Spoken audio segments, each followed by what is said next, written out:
కేంద్రంలో కాంగ్రెస్ అధికారంలోకి వస్తేనే తెలంగాణకు ప్రజలకు ఇచ్చిన హామీలు 100% అమలు జరుగుతాయి. ఇంతకాలం కేసీఆర్ అడిగింది లేదు, మోడీ గారు ఇచ్చింది లేదు. ఇప్పుడు ఇచ్చేది మేమే, తెచ్చేది మేమే. తెలంగాణ ప్రజలకు ఇచ్చిన హామీలు అమలు జరగాలి అని అంటే ఈ రాష్ట్రంలో 17కు 17 సీట్లు కాంగ్రెస్ పార్టీ గెలవాలి. 2004, 2009లో ఆనాడు కాంగ్రెస్ పార్టీ ఈ ప్రాంతం నుంచి 30 పైగా పార్లమెంట్ సీట్లు గెలిపించినందుకు కేంద్రంలో యూపీఏ 1, యూపీఏ 2 ప్రభుత్వాలు ఏర్పడ్డాయి. తద్వారా జనరంజకమైన పాలనను ఆనాడు కాంగ్రెస్ పార్టీ అందించగలిగింది.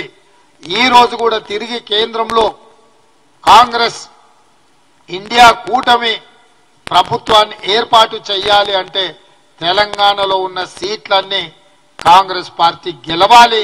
కాంగ్రెస్ పార్టీ గెలవాలి అని అంటే ఇక్కడున్న ప్రజాస్వామిక శక్తులన్నీ కూడా ఏకం కావాల్సిన అవసరం ఉంది. కేసీ గారు మౌనంగా ఇంట్లో పడుకున్నాడని కాదు, చీకట్లో మోడీ గారితో చేస్తున్న చర్చలు ఈరోజు బిల్లా రంగాలు మాట్లాడుతున్న మాటల్ని తెలంగాణ సమాజం గమనించి కాంగ్రెస్కు అండగా నిలబడాలి అని ఈ మొత్తం కార్యక్రమాలలో కాంగ్రెస్ శ్రేణులన్నీ కదలాలని ఎన్నికల సన్నాహక సమావేశాలకు సంబంధించి ఫిబ్రవరి 2 తారీఖు నాడు సాయంత్రం ఇంద్రవెల్లిలో మొట్టమొదటి కార్యక్రమాన్ని ఆదిలాబాద్ జిల్లా నుంచి చేపడుతున్నాము. ఆనాడు పిసిసి అధ్యక్షుడిగా బాధ్యతలు తీసుకున్న తర్వాత కాంగ్రెస్ పార్టీ మొట్టమొదటి కార్యక్రమాన్ని ఇంద్రవెల్లి నుంచే మొదలుపెట్టినాం. అక్కడి నుంచే కాంగ్రెస్ పార్టీ విజయ పరంపర మొదలైంది. అదే పరంపరను కొనసాగిస్తూ ఫిబ్రవరి 2 తారీఖు నాడు సాయంత్రం ఈ పార్లమెంటు ఎన్నికల సమర శంఖం ఇంద్రవల్లి నుంచి పూరిస్తున్నాము.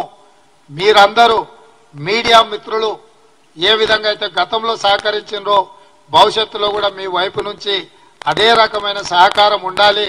మీరందరూ కూడా రావాల్సిందిగా మీకందరికీ ప్రత్యేకంగా పిసిసి అధ్యక్షుడిగా మీకందరికీ ఆహ్వానం పలుకుతున్నా.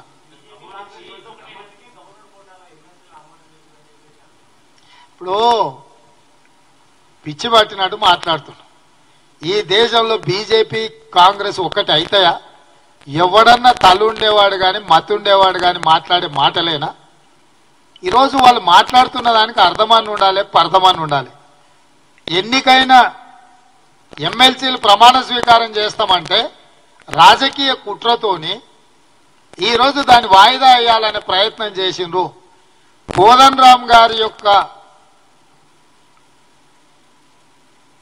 ఏమంటారు, ఆయనకున్న గొప్పతనము ఒకరు చెప్పాలనా? తెలంగాణ సమాజము తెలంగాణ రాష్ట్రంలో కోదండరామ్ గారి యొక్క పాత్రను టీఆర్ఎస్ వాళ్ళు ప్రశ్నిస్తున్నారంటేనే వాళ్ళ భావదారిద్ర్యాన్ని అర్థం చేసుకోవాలి. కాబట్టి ఈరోజు ఆ పార్టీలో వాళ్ళ దొడ్లో చెప్పులు మోసే వాళ్ళని తీసుకొచ్చి కోదండరామ్ గారితో పోల్చి మావి తిరస్కరించారు, మీకు ఎట్లిచ్చింది అని అడుగుతారు. ఏమైనా అర్థం ఉందా ఏం మాట్లాడుతుండ్రో వాళ్ళు? కాబట్టి ఓటమితో మతిస్థిమితము తప్పి ఉనికిని కాపాడుకోవడానికి మనుగడ చూయించుకోవడానికి ఇట్లాంటి ఆరోపణలు చేస్తుండ్రు. కాంగ్రెస్ పార్టీలో హైయెస్ట్ అథారిటీ బట్టి విక్రమార్క గారు, రేవంత్ రెడ్డి, మహేష్ గౌడ్ గారు కాదు. కాంగ్రెస్ పార్టీకి జాతీయ పార్టీ, దానికి ఒక సిద్ధాంతము, ఒక నాయకత్వం ఉంది. సిద్ధాంతపరంగా పూర్తిగా భారతీయ జనతా పార్టీ మీద పోరాటం చేస్తున్నదే కాంగ్రెస్ పార్టీ. ఆ భారతీయ జనతా పార్టీని గద్దెదించడానికే రాహుల్ గాంధీ గారు కన్యాకుమారి నుంచి కశ్మీర్ వరకు పాదయాత్ర చేసిండు. ఈ రోజు మణిపూర్ నుంచి మహారాష్ట్ర వరకు వారు మళ్ళీ 2వ విడత యాత్ర మొదలుపెట్టిండు. అట్లాంటి పార్టీ చిత్తశుద్ధినే శంకిస్తుండ్రు అని అంటే కేటీఆర్ యొక్క ఆలోచన, అతని అవగాహన, అతని యొక్క విధానం అర్థం చేసుకోండి. కాబట్టి అట్లాంటి పిచ్చి మాటల గురించి మనం పెద్ద చర్చించుకోవడం వల్ల ప్రయోజనం లేదు.